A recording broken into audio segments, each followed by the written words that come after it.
Kipimo cha kiroho na kipimo cha kimwili ni vipimo viwili tofauti. Kipimo cha kimwili huwa tunapima pale ambapo tunaona tuna udhaifu wa mwili, kwamba jamani, nahitaji kucheki nini, malaria. Bwana sifa sana. Nataka kucheki UTI. Hicho ni kipimo cha kimwili. Nasikia tumbo linauma, nataka nipige x-ray. Kuna aina za vipimo. Kuna vipimo vidogo na vipimo vikubwa vya mwili. Hivyo ni vipimo. Haleluya. Lakini pia kuna kipimo cha kiroho, na hiki kipimo cha kiroho huwa Mungu anatupima sisi na dhamiri zetu pia zikishuhudia. Naomba nieleweke. Bwana sifa sana. Nimesema hivi, kuna kipimo cha kimwili na kipimo cha kiroho. Kipimo cha kimwili huwa tunapima pale tunapotaka kucheki afya.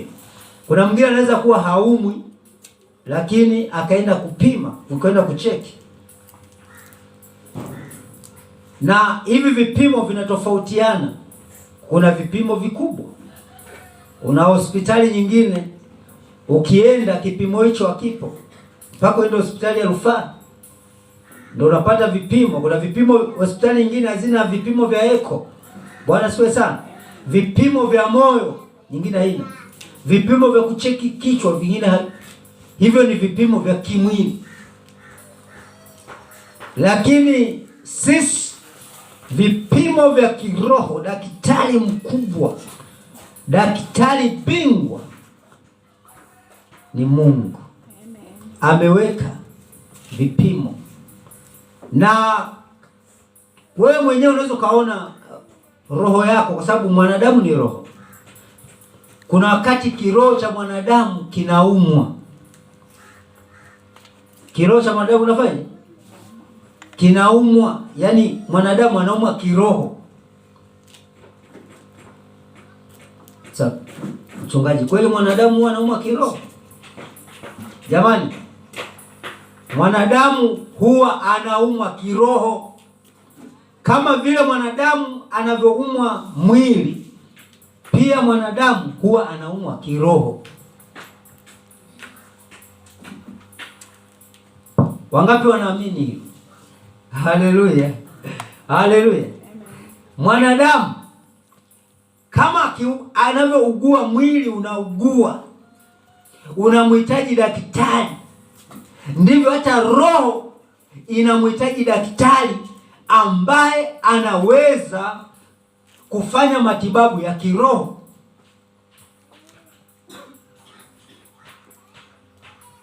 Kipimo cha kiroho. Bwana Yesu asifiwe sana. Haleluya.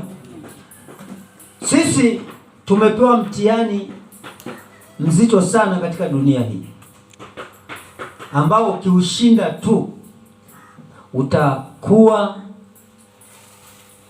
umefanikiwa katika viwango vikubwa sana. Nataka tuangalie kwenye kile kitabu cha Warumi sura ya 12 mstari wa 17.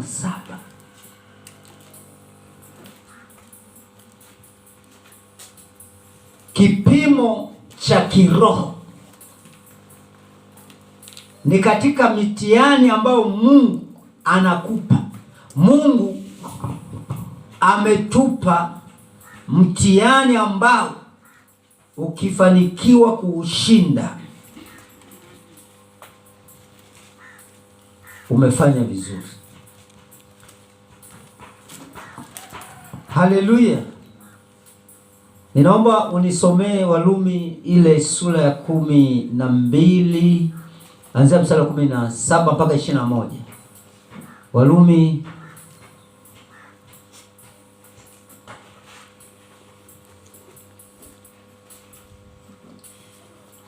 Warumi 12 mstari ule anzia ule 17. Msimlipe mtu ovu kwa ovu. Sema ovu. Bwana asifiwe sana. Msimlipe mtu ovu kwa ovu. Angalieni yaliyo mema machoni pa watu wote. Mstari wa 18. Kama yamkini kwa upande wenu mkae katika amani na watu wote. Wapenzi, msijilipize kisasi, bali ipisheni ghadhabu ya Mungu, maana imeandikwa, kisasi ni juu yangu mimi nitalipa, anena Bwana. Mstari wa 20. Lakini adui yako akiwa na njaa mlishe, akiwa na kiu mnyweshe, maana mfanyavyo hivyo mnampalia makaa ya moto kichwani pake. 21. Usishindwe na ubaya, bali ushinde ubaya kwa wema. Bwana asifiwe sana. Hapa ndipo palipo na kipimo cha kiroho. Haleluya. Bwana Yesu asifiwe sana. Paulo alikuwa anawaandikia Warumi kwa habari ya maisha yao ambavyo inatakiwa waishi, na kuna jambo gumu sana kwenye maisha ya mwanadamu, na huu ni mtihani mgumu ambao watu wengi wameshindwa kuufanya. Kama kuna wengine mitihani yao wakipata hesabu wanafanya kiurahisi, wengine sasa nimepata vizuri hesabu, wanapenda mitihani hii, wanafanya, wanafaulu. Lakini hapa kwenye hii sura ya 12, 13 hadi 21 ni mtihani mgumu sana. Adui yako akiwa na njaa mlishi. Yaani yule adui yako ambaye alitaka kukuua sasa ana njaa, aliyekutendea mabaya sasa ana njaa. Kipimo cha kiroho, mlishi. Ni mambo magumu.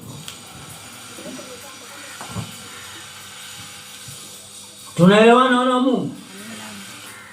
Kipimo cha nini? Adui yako, sema adui yangu akiwa na nini? Ni mulishi. Jamani, hilo vipi? Ni jepesi au gumu? Haleluya. Bwana Yesu asifiwe sana. Amina. Tusiongee tu kwa nani? Kwa yani tusiongee tu kwa yani hilo adui yako akiwa na njaa umulishi, akiwa na kiu umnyweshe. Hebu tafakari hapo. Na haya ni maagizo ya kiroho, na hiki ndio kipimo cha wokovu.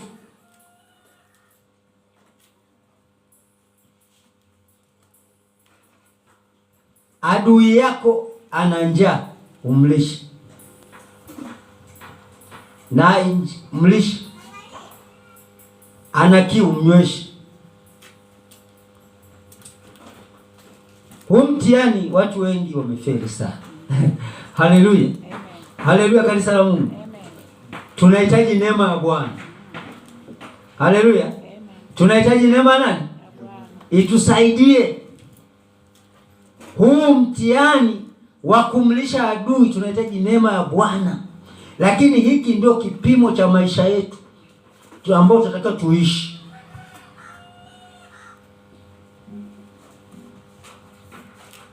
Mngesema mimi haiwezekani mchungaji. Kuna mambo ambayo maadui zetu au mtu anaweza katendewa ni jambo gumu, baya,